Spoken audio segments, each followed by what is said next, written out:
एक बार प्रेम से कहें श्री राधे। श्री राधे। बंधुओं, आपके मन में कभी विचार आया कि भगवान की जो कथा है, इसमें जो नंद महोत्सव है वो चतुर्थ दिन ही क्यों मनाया जाता है? आपको विचार करना चाहिए। व्यास जी आते, थोड़ा देर भूमिका बोलते, संकीर्तन गाते और नंद के आनंद भयो जय कन्हैया लाल की गा देते। ऐसा भी तो कर सकते थे। जो हमें चतुर्थ दिवस पीले कपड़े पहन के आने थे, हम लोग पहले दिन ही आ जाते। कथाएं आप लोग अनेक सुनते हो, पर मैं एक ऐसा वक्ता हूं जो हर एक कथा के पीछे आपको लॉजिक बता के चलूंगा। बड़े ध्यान से सुने। 4 गुण होते हैं, सतगुण, रजोगुण, तमोगुण और निर्गुण। देखो, यहां निर्दोष तो कोई नहीं है, सब में कोई ना कोई दोष है। अगर आप लोग निर्दोष हो जाते तो इस धराधाम में नहीं आपका बंद हो जाता। आपके अंदर कोई ना कोई दोष है, तभी आपका इस मृत्यु लोक में जन्म हुआ है। जिस दिन आप निर्दोष हो जाएंगे, मानव के अंदर कोई दोष नहीं रहेगा ना बंधुओं, तो उसे धराधाम में आने की कोई आवश्यकता नहीं पड़ेगी। बात समझ में आ रही है ना? मानव दोष का पुतला है, तभी भगवान उसको पुनर्जीवन दे करके और फिर से इस धराधाम में भेजता है। हमने उस दिन कहा था ना, जग में कोई न कोई दोष रहा, एक विधाता निर्दोष रहा। अरे भैया, औरों की तो छोड़ो, वेद शास्त्र का पंडित ज्ञानी रावण था पर था अभिमानी। शिव का भक्त भी सिया चुराकर कर बैठा ऐसी नादानी। हरदम राम से रोष रहा और जग में कोई न कोई दोष रहा। मानो जीवात्मा जब प्रथम दिवस कथा में आती है तो हो सकता है कि सतो गुणी उसके अंदर गुण हो सकता है रजो गुण दूसरे दिन हो, तृतीय दिवस हो सकता है तमोगुण उसके अंदर हो। पर लेकिन जब बांके बिहारी देख लेते हैं कि अब ये पूर्ण रूपेण निर्गुण हो गया है और निर्गुण परब्रह्म परमात्मा का उपासक हो गया है, तभी बंधुओं भगवान का नंद महोत्सव हमें मनाने को मिलता है। ये आपकी विशेषता नहीं है। अब इसमें आप कहो कि हम तो महाराज जी कपड़ा पहन लिए हैं और घर से अपने माखन मिश्री ले आए हैं और बढ़िया श्रृंगार लीपा पोती करके चले आए हैं, इसमें आपकी विशेषता नहीं है।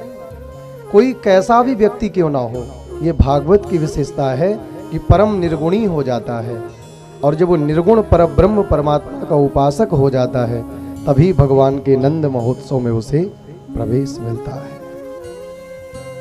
आज की कथा प्रवेश करूं इससे पहले मैं आपको एक बात बताऊं। वैसे आप लोग, मुझे ऐसा मालूम पड़ता है ना, हजारों कथाएं आपने सुन डाली, संबोधन बहुत अच्छे हैं आपके, प्रेम से बोलिए श्री राधे। एक व्यक्ति एक सरोवर के किनारे खड़ा है, बड़े ध्यान से सुनिए, प्रेम से कहिए ना, राधे राधे राधे राधे राधे। सरोवर के किनारे वो व्यक्ति खड़ा है, 2 व्यक्ति खड़े हैं, एक के हाथ में कील है और दूसरे व्यक्ति के हाथ में लकड़ी है। बताइए ना जरा, एक के हाथ में कील है और दूसरे के हाथ में लकड़ी है। लेकिन आज उन दोनों व्यक्तियों ने अपनी अपनी जो वस्तु उनके हाथ में थी, लकड़ी और कील, दोनों को समुद्र में डाल दिया। क्या किया? दोनों चीजों को समुद्र में डाल दिया। लेकिन जब कुछ सेकंड बाद जब परिणाम देखा गया तो कील तो पानी में डूब गई थी, लेकिन जो लकड़ी थी वो पानी में नहीं डूबी थी। तो मानो आज कील वाले व्यक्ति ने जल से बात किया, बोले भैया एक बात बताओ, वजन की अगर बात देखी जाए तो लकड़ी में ज्यादा है, वजन इस लकड़ी में ज्यादा है, पर डुबो तुमने मेरी कील को दिया, लकड़ी को क्यों नहीं डुबोया? कील बात कर रहा है जल से, लकड़ी को लेकर क्या कहता है? जल नहीं बोरे काठ को, कहो कहाँ की रीत, अपनों सींचो जान के बस ये है बड़न की प्रीत। आज उस कील वाले व्यक्ति ने जल से बात किया, बोले जल नहीं बोरे काठ को, कहो कहाँ की रीत। बोले ये आपकी रीत मुझे समझ नहीं आ रही।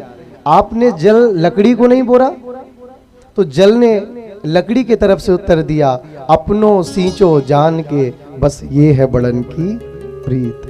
बड़े बड़ाई ना करें, बड़े न बोले बोले। बंधुओं, आज की कथा का ये मुख्य मेरा भाव है, बड़े ध्यान से सुने।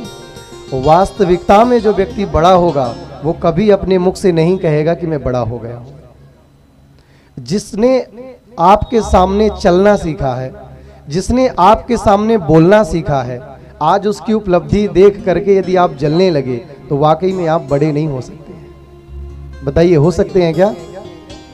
तो संकेत यही मिला जल और कील से कि हल्के बने रहिए कील की तरह, हल्के बने रहिए कील की तरह, पर काम करिए लकड़ी की तरह। अगर संसार में कील जैसे हो जाओगे, सबको चुभने लगोगे, तो संसार तुम्हें जल्दी डुबो देगा। वजन तुम्हारा कितना हो, पर हल्के बने रहो। हमेशा आपको ये याद रहे कि मेरी वाणी से कभी किसी को कष्ट ना हो जाए, तो कोई भी तुम्हें संसार में नहीं डुबा सकता। प्रेम से कहो श्री राधे। एक शब्द और है भजन, और दूसरा है भोजन। श्रीमान जी, एक शब्द आता है भजन, दूसरा है भोजन।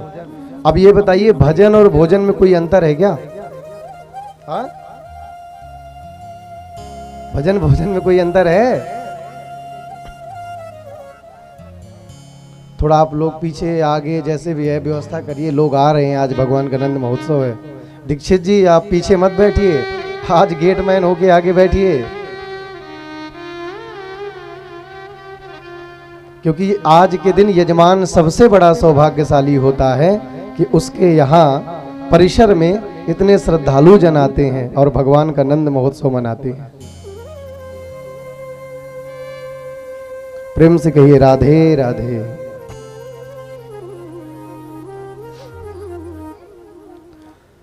जरा विचार करिए, भजन और भोजन में कोई अंतर है या डिट्टो है? दोनों अंतर है ना?